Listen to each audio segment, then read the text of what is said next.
अस्सलाम वालेकुम, good morning, आदाब। Welcome to my YouTube channel MT education जाले। आई होप कि आप सब अच्छे होंगे और आप लोगों का बहुत बेहतरीन एग्ज़ाम गया होगा।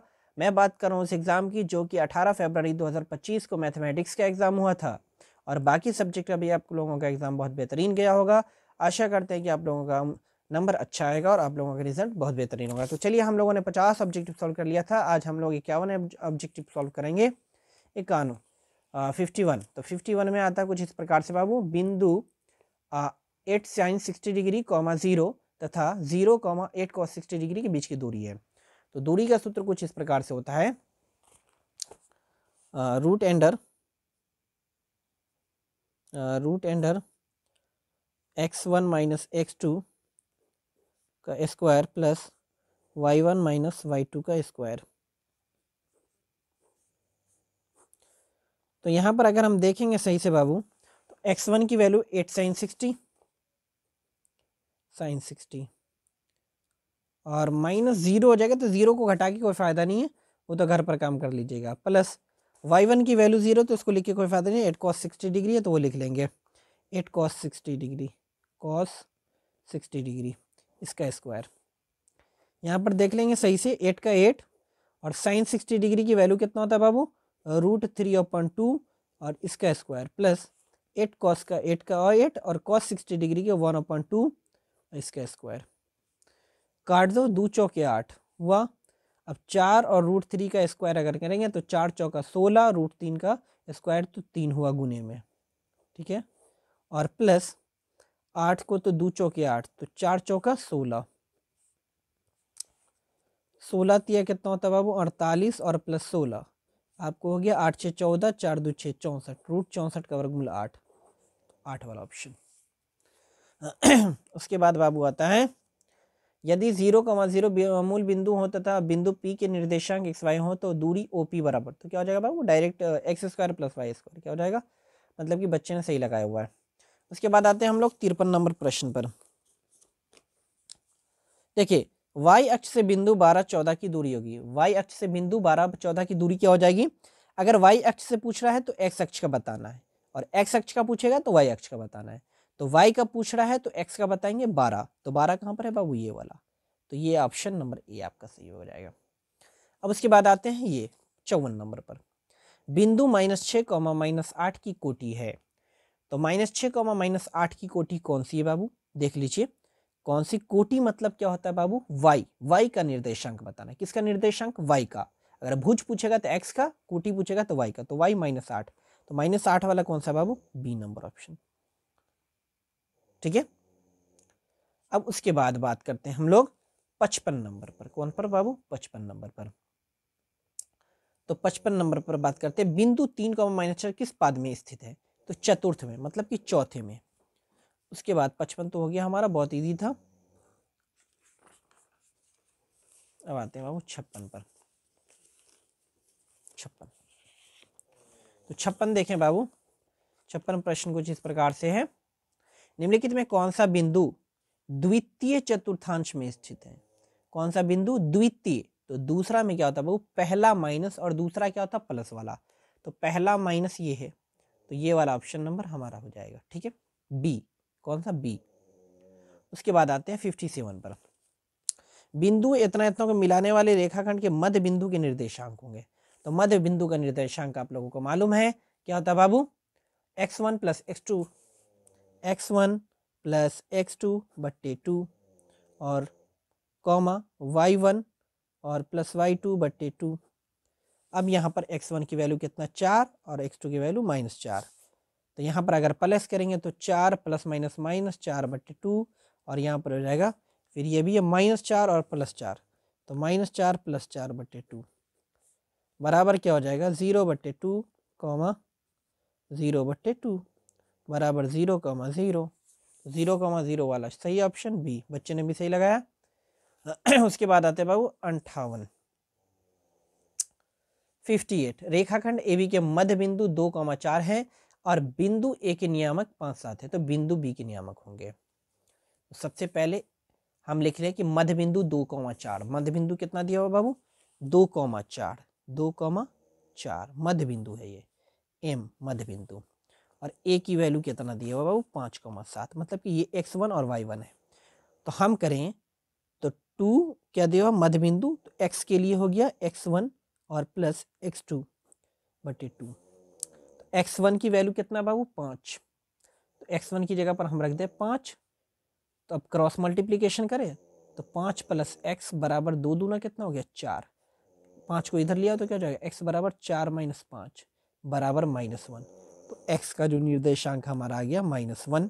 अब y का ढूंढे तो y के लिए क्या होता है बाबू, तो y का देखिए कितना दिया हुआ मध्य बिंदु 4, तो 4 इधर लिखे और y1 प्लस y2 और बट्टे 2, तो बट्टे 2। तो y1 की वैल्यू कितना दिया 7, तो y1 की जगह पर 7 क्रॉस मल्टीप्लीकेशन करें तो क्या हो जाएगा 7 और प्लस y2 और बराबर 4 दूना 8, 7 को इधर ले जाओ तो क्या हो जाएगा y2 बराबर 8 माइनस 7, तो 8 में 7 गया तो 1 प्लस में हुआ ना, मतलब कि -1 और 1, -1 और 1 वाला घर कौन सा है, -1 मतलब कि डी वाला, कौन सा हो गया बाबू डी वाला। तो हमने देखा कुछ इस प्रकार से था 2 दूना 4।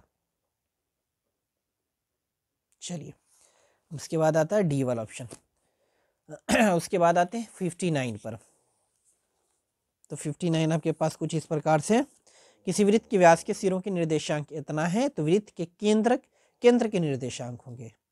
तो केंद्र के निर्देशांक क्या होंगे बाबू, जरा देख लीजिए। केंद्र क्या हो गया, वृत्त का व्यास, केंद्र का मतलब है मध्य बिंदु, ये वृत्त है। अब वृत्त के दोनों तरफ क्या है, ये पूरा व्यास। अब एक साइड ये है एक साइड ये, तो बीच में ना होता है केंद्र, मतलब कि मध्य बिंदु पूछ रहा है।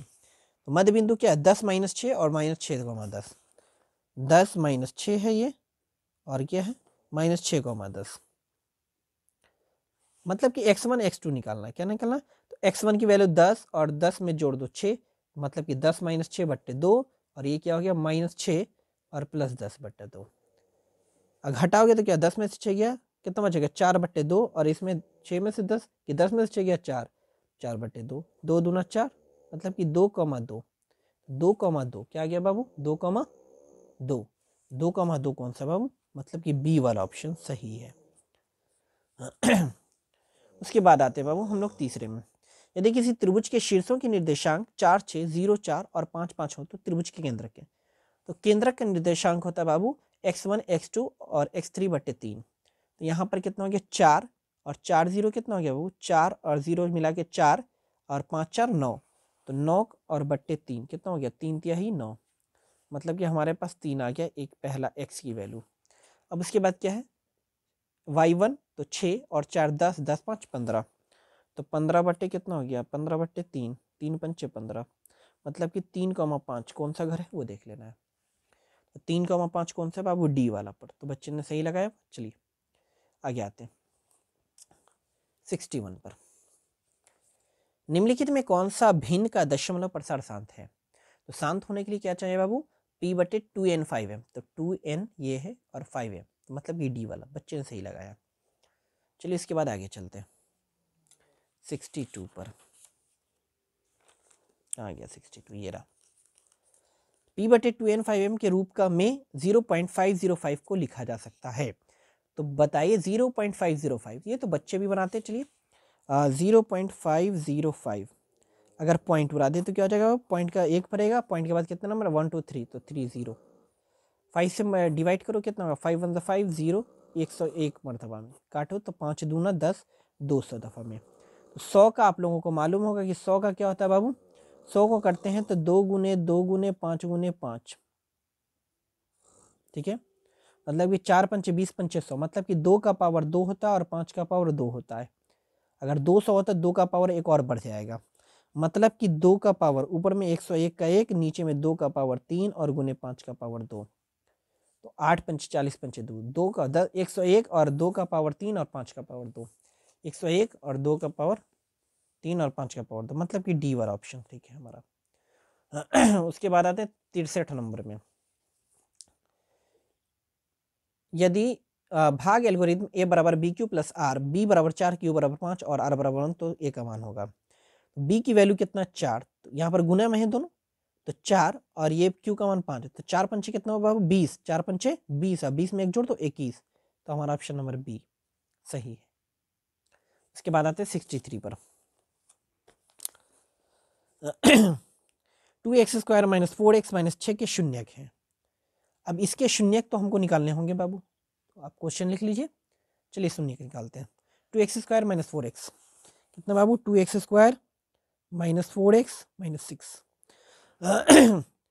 अगर मैं करूं तो 2x² माइनस 6 दूना 12 तो 6x और प्लस 2x माइनस 6। मैं कॉमन ले लूँ तो यहाँ पर 2x कॉमन हो गया तो x माइनस 3, तो x माइनस 3 वाला एक घर हो गया, मतलब कि x बराबर 3 हमारा आंसर आ गया, एक शून्यक। और यहाँ पर अगर हम कॉमन लें तो क्या हो जाएगा 2 कॉमन हो गया, तो 2 कॉमन हो गया तो मतलब कि 2x यहाँ पर क्या प्लस, तो 2x प्लस 2 बराबर 0, तो x बराबर क्या हो जाएगा हमारा 2/2 बराबर 1, मतलब कि x बराबर 1 भी हो गया और 3, मतलब कि 3 और 1 कौन सा है बाबू, ये वाला ऑप्शन, ठीक है, मतलब कि ये वाला 64 का ए। उसके बाद 65 में जाते हैं। 65 में देखिए बाबू ये दोनों गुना में, बहुपद इतना इतना इतना इतना का घात है। अब ये दोनों गुना में, तो गुना करेंगे तो x का पावर 2 है, यहाँ पर x का पावर 3, तो 3 और 2 मिला के कितना हो गया 5, तो x का पावर 5 हमारा आंसर हो जाएगा, ठीक है। निम्नलिखित में कौन बहुपद नहीं है, तो जो बट्टे में होगा वो बहुपद नहीं होगा, मतलब कि बच्चे ने सही लगाया डी। उसके बाद आते हैं 67, तो 67 तो है नहीं, चलिए पेज पलटते हैं।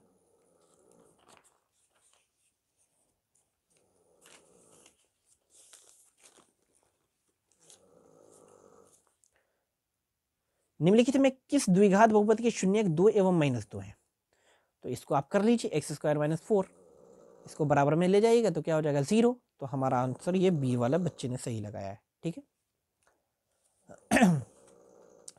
अब उसके बाद आगे प्रश्न आता है बाबू, t² प्लस 7t प्लस 10 के शून्यक अल्फा एवं बीटा हो तो alpha plus beta. Alpha plus beta का मतलब शून्यकों का योग क्या होता है माइनस बी बट्टे, तो माइनस बी की वैल्यू 7 है, तो -7 और टी के गुणांक में कुछ नहीं तो 1, तो -7/1 बराबर -7, मतलब कि सी वाला ऑप्शन, कौन सा सी वाला ऑप्शन। अब उसके बाद आते हैं बाबू आगे, साइन 30 डिग्री और कॉस 30 डिग्री माइनस साइन 60 और प्लस कॉस 60 की वैल्यू कितना हो जाएगा 0, बच्चे ने सही लगाया। अब 0 चलिए आपको बता दें, साइन 30 की वैल्यू कितना होता है बाबू, साइन 30 की वैल्यू 1/2 और गुने कॉस 30 की वैल्यू √3/2 माइनस साइन 60 की वैल्यू √3/2 और कॉस 60 की वैल्यू 1/2।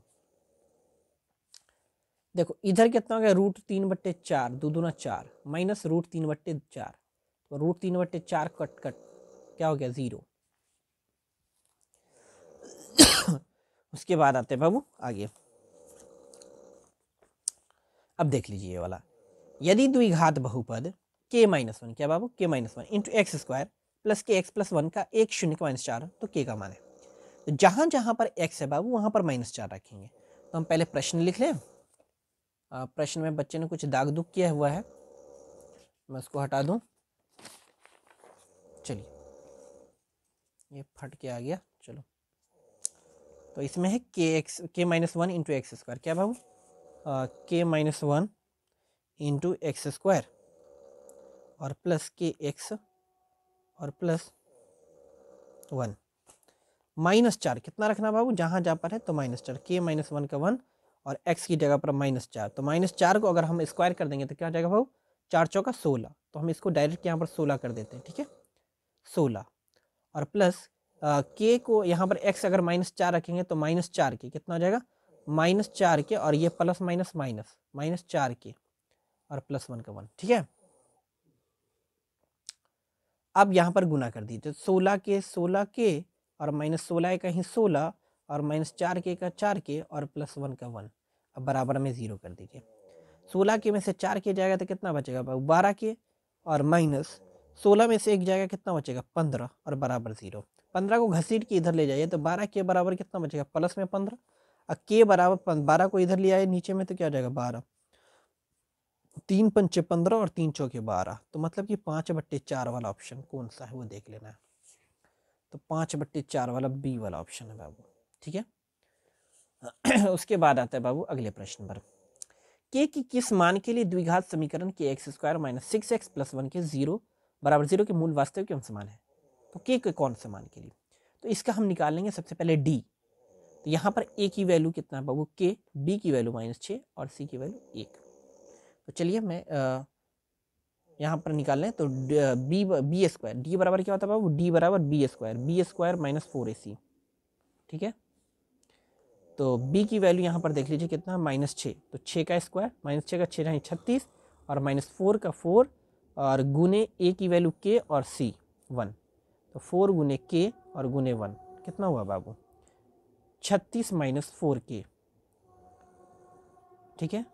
और बराबर में क्या करते हैं हम 0। तो हम क्या करेंगे बाबू, 4k को घसीट के इधर ले जाए तो क्या हो जाएगा, 36 बराबर क्या हो जाएगा k 4k। और k बराबर क्या हो जाएगा बाबू 36/4, 36/4, 4 9 36। तो k बराबर कितना हो गया 9। k बराबर 9 कहाँ पर ढूंढो, ये वाला सी ऑप्शन। अगला प्रश्न बाबू 72 नंबर, यदि बहुपद px का एक शून्य कितना बाबू 2 हो तो निम्नलिखित में कौन px का एक गुणनखंड है, ठीक है। तो px का कौन होगा, 2 घटाओगे, मतलब कि ए वाला ऑप्शन बच्चे ने सही लगाया। चलिए ठीक है। उसके बाद 72 तो हो गया। अब आते हैं अगले प्रश्न पर। चलिए 73, यदि बहुपद cx² plus ax plus b के शून्यक अल्फा और बीटा हो तो अल्फा इंटू बीटा, मतलब कि अल्फा इंटू मतलब कि शून्यकों का गुणनफल, तो क्या होता है c/a। तो c की वैल्यू यहाँ पर b है और a की वैल्यू c है, तो b/c। तो कौन सा ऑप्शन, c, बच्चे ने सही लगाया। तो चलिए, निम्नलिखित में से कौन द्विघात समीकरण है, द्विघात समीकरण है। तो द्विघात समीकरण के लिए तो मुझे बी वाला ऑप्शन दिख रहा है बाबू, बी वाला, ये a² हो जाएगा प्लस 2ab, तो यही हो जाएगा, ठीक है। अब उसके बाद 74 तो हो गया, और 75 में आते हैं। 75 में निम्नलिखित में से कौन द्विघात समीकरण नहीं है, द्विघात समीकरण नहीं है। ये होगा, ये भी होगा, क्योंकि x³ से ये कट जाएगा। ये भी हो जाएगा आपको, यह x² हो जाएगा, ये 3x² है, क्या बाबू 3x² है। अब यहाँ पर भी क्या हो जाएगा बाबू, ये क्या है, ये भी x² है, तो 3x² है, तो ये भी क्या हो जाएगा, द्विघात समीकरण होगा। बट ये नहीं होगा, √2 से √2 क्या होगा, खत्म हो जाएगा। मतलब स्क्वायर करेंगे तो यहाँ पर √2 2x², इधर भी 2x², तो ये खत्म, तो ये मतलब कि नहीं, मतलब कि डी वाला नहीं है, ठीक है। तो इस तरीके से बच्चों हमने 25वां प्रश्न क्या किया है, सॉल्व कर लिया है। अब हम जो आगे जो बचा है 25 प्रश्न, उसको हम क्या करेंगे, अगले वीडियो में कर लें। तो 25 प्रश्न को हम करेंगे अगले वीडियो में सॉल्व। तो चलिए, तो इसी के साथ हम वीडियो को समाप्त करते हैं। अगले वीडियो में मिलते हैं इंशाल्लाह। आप लोगों ने देखा, अगर अच्छा लगा तो आप लोग वीडियो को लाइक कीजिए, चैनल को सब्सक्राइब कीजिए, अपने दोस्तों को भी भेजिए और अगले वीडियो के लिए वेट कीजिए। चलिए, अस्सलाम वालेकुम।